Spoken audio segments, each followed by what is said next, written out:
paddling over here. He was very, very generous with everyone. Always helpful.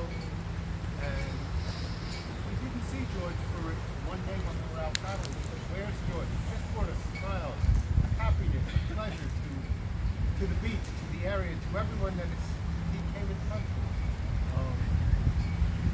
He's definitely to be missed by all of us. George loved the keiki, and he loved setting up a photograph with the turtle and the keiki in the picture and getting family all in the picture. And that was a really sweet thing about him that I remember. He was my friend.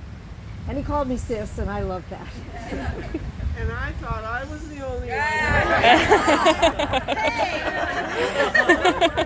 There, you know, wasn't that special thing? It's good for us older women. That's right.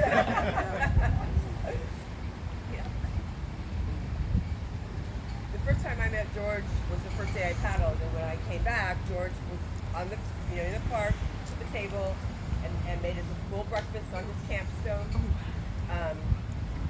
He's the one that taught me to go to $5 Friday, and then when you prepare, save the most. I was at Safeway just the other day and got a deal and looked at my coupon, and I saved more than I spent, and I thought immediately of George. And then one thing he loved was when I'd be paddling, Conrad would go, "Okay, everybody, grab your seat," and I would go. And he never let me live that down, so I did that specifically for George. I would miss him. Can I see that again?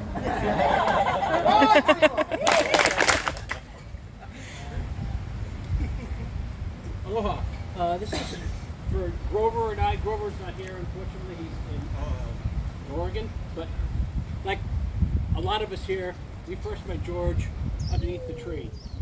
It took a while to get to know him, but once you got to know him, he was a good friend, and it was really fortunate that we got to meet him. We all shared a special bond with George, especially taking care of the turtles, which we all have our little hats here that we're going to send one to Ashley. As was said, George did kind of have a rough exterior, but once you got to know him, he was just a sweetheart and one of our fiercest protectors, especially when we're not here at night. At times when something was going on, he was there to protect the place. When someone forgot to put the poles out or take the poles in, he would be the first one there to do it. And even at night, I was here sometimes at 7, 8 o'clock at night, and he was already out there taking them in. And I'll tell you what, being out there 7 o'clock at night is not the most enjoyable thing in the world. I was just waiting for some sea monster to come out. Another thing that I wanted to share about him. One day, some lady had a purse stolen, and he jumped up right after the guy who got the purse back.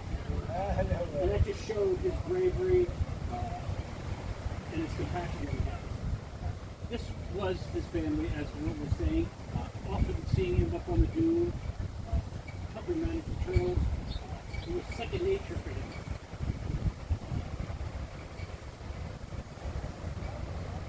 One of the other things I wanted to share is a great spirit of things.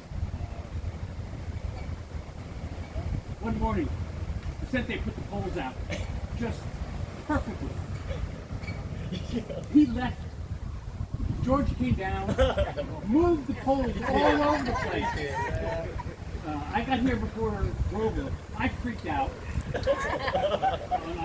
Grover came out. Grover was like, didn't really freak out, but it was special.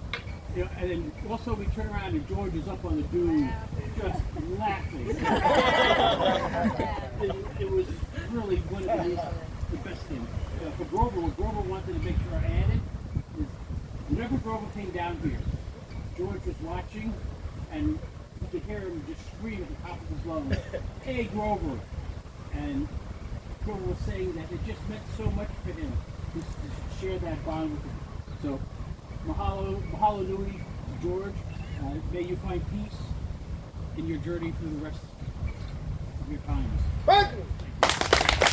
Well, I met George yelling at him and he yelled at me. That's how I met George. I ended up calling him Jorge.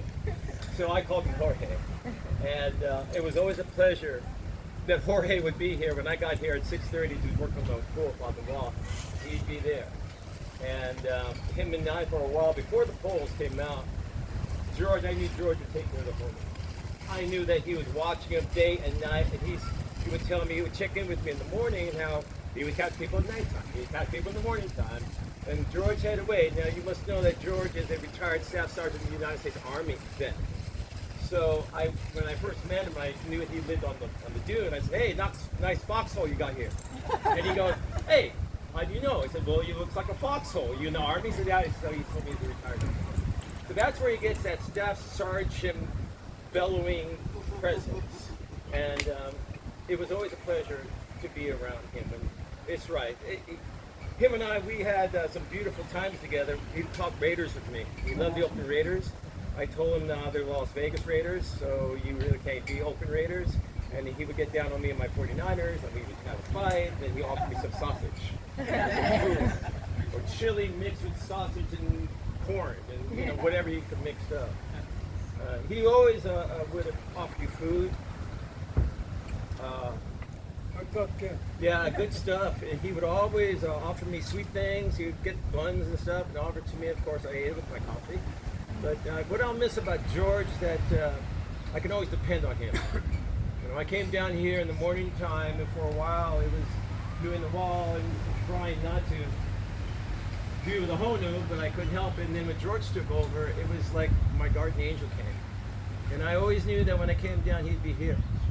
And earlier this year, remember we had that storm, washed him down the hill, lost everything. I talked to him, washed into the water. We almost lost him then.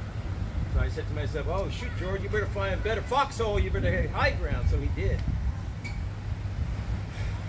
I'm gonna miss George because he was really steadfast here. He loved everybody. He loved children. And by the way, he loved every woman that walked on the wall. Don't think you're special. I've seen him. And I'll be talking to George, and you get that swivel neck of George. So he loved women. He loved the beauty of women. He loved being in the presence of women. He loved children, and he loved just being a really good man that he was. So I'll miss George. Bergen!